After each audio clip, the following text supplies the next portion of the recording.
Hello everyone, my name is Kiera Metz. And I'm Kalvin Martin. And for our Chaucer project, we did an analysis of the second nun. In the general prologue, the second nun is not physically described, but in a later version of the story, there is a woodcut image of the second nun, which is shown in our presentation. Though the second nun is not physically described in the general prologue, through her words and Chaucer's words, her personality shows through in her own tale and prologue.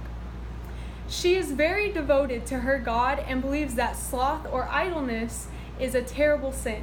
She believes that idleness is so bad that she devotes her time to diligently following the legend of Saint Cecilia. She greatly admires Saint Cecilia for her own devotion to her God and dedication to maintaining her virginity. She even refers to her as a heaven for people because of the goodness of her works for all. Her admiration for Saint Cecilia is so great that she prays to the Virgin Mary to help her properly tell Saint Cecilia's tale.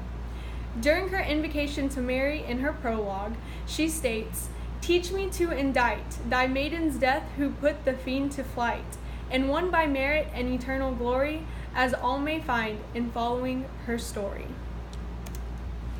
Chaucer's attitude towards the second nun.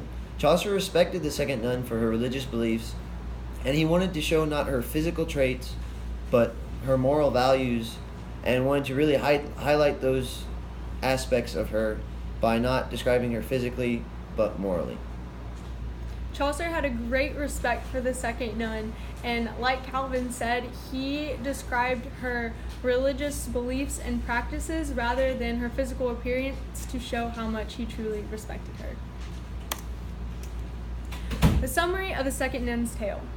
The second nun's tale tells the story of how a Roman woman transformed from a noble woman to a Christian saint. She never ceased in prayer and asked God to protect her virginity forever. After marrying the non-Christian Valerian, she tells him that the angel who guards her virginity will kill him if he tries to take it from her. Valerian desperately wishes to see the angel that protects her virginity, so under the instruction of Cecilia, he travels to visit Saint Urban, who baptizes him as a Christian, and he is finally able to see the angel. Cecilia and Valerian later convince Valerian's brother Traverse to convert as well. Word of their conversions makes way to the Roman prefect Almachius, who has them murdered for worshiping their god. He also orders to have Cecilia killed, but all of the men sent to kill her end up converting to Christianity because of the Christian truths that she tells them. Almachius is angered by the increase in conversions and Cecilia's refusal to worship his pagan gods. He tries to first have her boiled to death, then after this fails, he orders a torturer to behead her. With her head barely hanging onto her head, Cecilia continues to preach to the Christians for 3 days before she finally dies. Her last request was made to Saint Urban to turn her home into a church. The tale ends by stating, in this church, Saint Cecilia and Jesus Christ are honored to this day. The second nun told this tale of Saint Cecilia because there are many similarities between the two. The pilgrim, the second nun, is very dedicated to her God and Christianity, and as a nun, she tries to convert all non-believers of Christianity to Christianity. This is similar to Saint Cecilia. She tried to convert all of the people she encountered who were non-believers into believers, including her husband, her brother-in-law, and all of those Romans who were sent to kill her.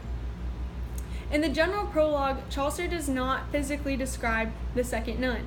The second nun mimics this in her own tale whenever she describes Saint Cecilia.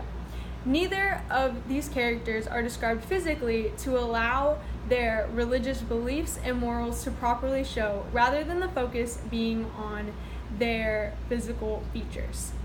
We hope that our presentation will help you properly understand the second nun, her prologue, and her tale. Thank you.